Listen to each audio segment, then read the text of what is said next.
La France, l'Europe, des puissances de jadis peut-être, qu'en est-il aujourd'hui? Bon, la France, grande puissance du XVIIIe, du XIXe, peut-être du début du XXe siècle, l'Europe aussi, mais aujourd'hui, dans un monde qui a changé, on peut se demander quelle est la place de la France, quelle est la place de l'Europe dans le monde.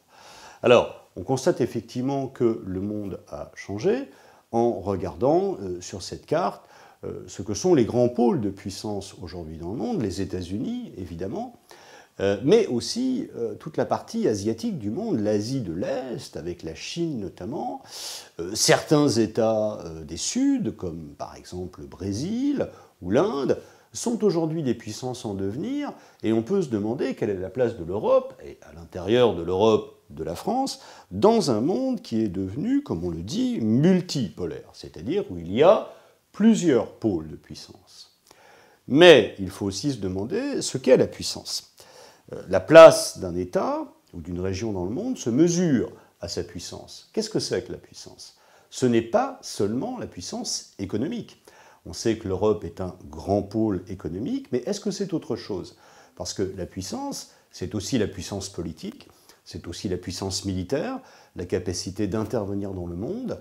Ça peut être également la puissance culturelle, c'est-à-dire la possibilité d'influencer le monde entier avec sa manière de vivre ou avec ses productions culturelles.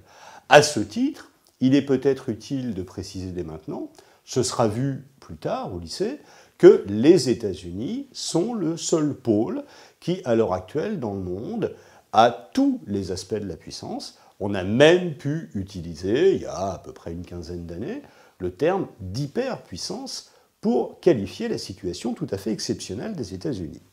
Alors, qu'en est-il dans le cas des deux espaces qui nous intéressent, l'Europe et la France? Alors, d'abord, l'Europe. Bon, y a-t-il une puissance de l'Europe dans le monde? Il faut rappeler que l'Europe, ce n'est pas un pays, mais que c'est aujourd'hui 27 pays, 28 encore l'année dernière avant que le Royaume-Uni nous quitte. Et est-ce que ces 28 pays forment véritablement une puissance? Oui, au plan économique, puisque l'Union européenne est un pôle de richesse à peu près équivalent à celui des États-Unis, et de ce point de vue-là, l'Union européenne joue un rôle important dans le monde. Par contre, on peut déplorer que dans d'autres domaines, le domaine militaire par exemple, l'Union européenne soit assez impuissante à régler les conflits. Alors pourquoi?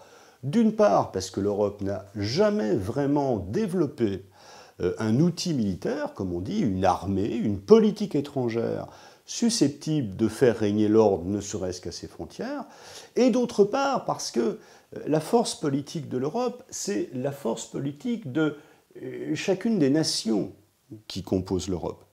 Rappelons par exemple que dans l'Union européenne, nous avons deux États, la France, le Royaume-Uni. Le Royaume-Uni a quitté l'Union européenne l'année dernière, mais imaginons que nous soyons l'année dernière, qui à la fois sont membres du Conseil de sécurité de l'ONU, membres permanents, et qui sont des puissances nucléaires.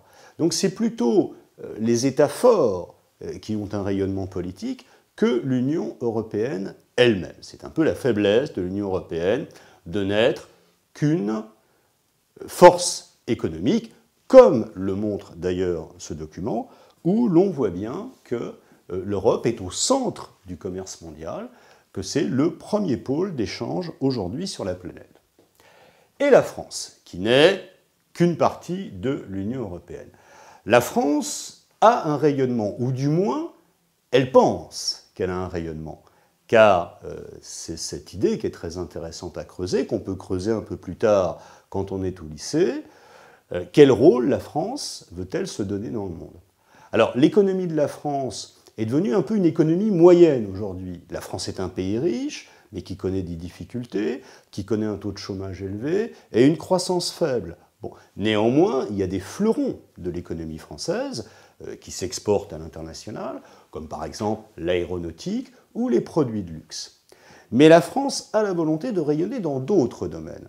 Et la France, elle, est dotée d'un outil militaire, comme on peut le constater sur cette carte, où nous voyons que la France est active dans différentes parties du monde, notamment dans ce qu'on appelle l'arc des crises, au Moyen-Orient et en Afrique, où des soldats français sont en situation, sont en mission.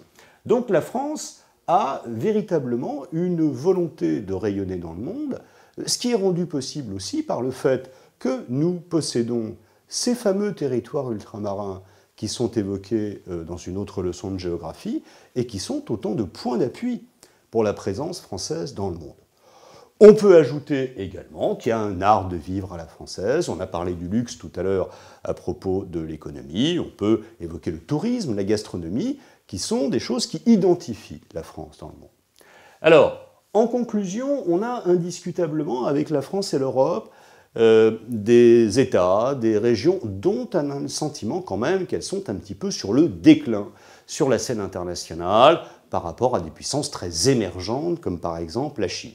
Et en ce qui concerne la France, eh bien, il faut se demander si, en dépit de ses atouts, la France n'est pas qu'un élément d'une organisation qui, elle-même, l'Union européenne, n'est qu'un des éléments de l'organisation des puissances mondiales.